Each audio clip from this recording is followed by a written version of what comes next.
国内の優先課題については、ジャカルタ都市高速鉄道網の整備。Halo Sobat Corong Indonesia, Jepang dianggap masih sangat melihat strategis posisi Indonesia, termasuk dalam hal investasi. Sebelumnya, Perdana Menteri Jepang, Yoshihide Suga, telah berkunjung ke Indonesia dan membahas beberapa kerjasama di berbagai bidang bersama Presiden Jokowi. Saat ini setidaknya ada 2 mega proyek Jepang di Indonesia yang menjadi perhatian serius pemerintahan Presiden Jokowi, yaitu MRT Jakarta dan Kereta Cepat Jakarta-Surabaya. Kementerian PUPR menandatangani kesepakatan MOU pembangunan kereta semi cepat Jakarta-Surabaya dengan pemerintah Jepang. Sobat Corong, seperti yang kita semua tahu, Indonesia dan Jepang telah menjalin hubungan diplomatik selama 60 tahun. Dalam hubungan tersebut, tentu sudah banyak kerjasama yang dijalin dua negara tersebut. Pada awalnya, kerjasama Indonesia-Jepang fokus pada infrastruktur sumber daya air di 4 aspek.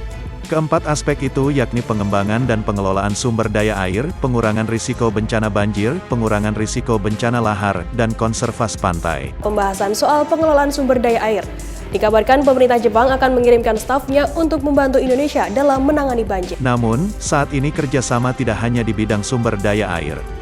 Kini kerjasama infrastruktur dengan Jepang telah merambah sektor perkeretaapian dengan pembangunan MRT Jakarta dan Kereta Cepat Jakarta-Surabaya.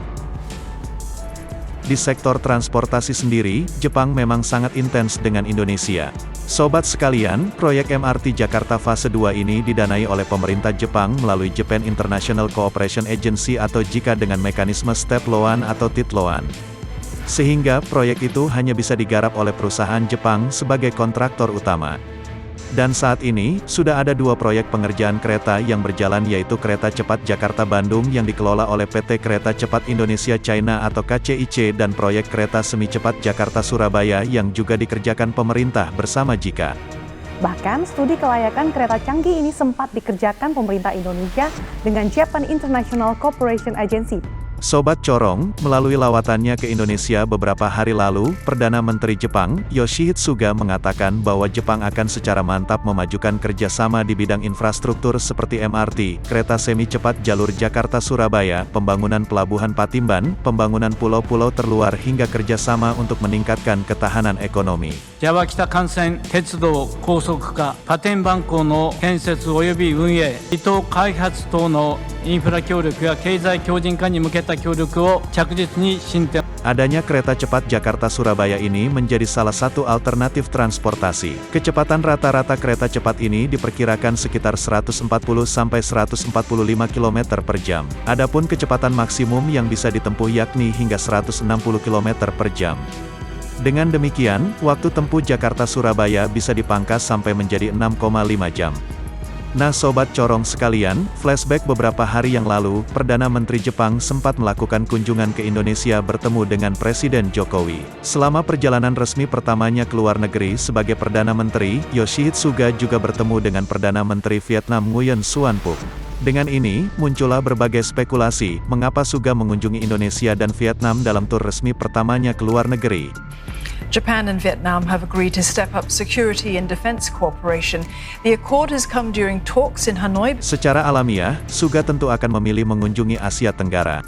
Kebijaksanaan jurnalistik konvensional melihat bahwa mengunjungi negara-negara anggota ASEAN datang, ketika Jepang berusaha untuk memperkuat hubungan dengan negara-negara di kawasan di tengah meningkatnya ketegangan antara sekutu keamanan utamanya Amerika Serikat dan mitra dagang terbesarnya, China.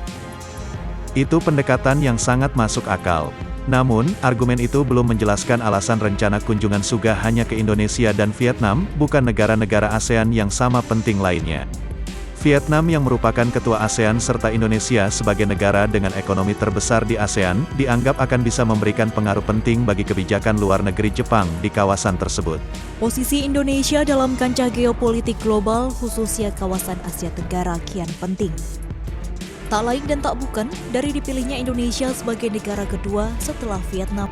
Nah Sobat Corong, tentu besar harapan pemerintah agar mega proyek ini segera terrealisasikan. Tidak hanya sekedar memajukan infrastruktur saja, dengan terrealisasikannya proyek ini, sudah pasti akan sangat bermanfaat untuk masyarakat. Oke, sekian informasi kali ini, semoga bermanfaat untuk kita semua. Salam Indonesia Maju!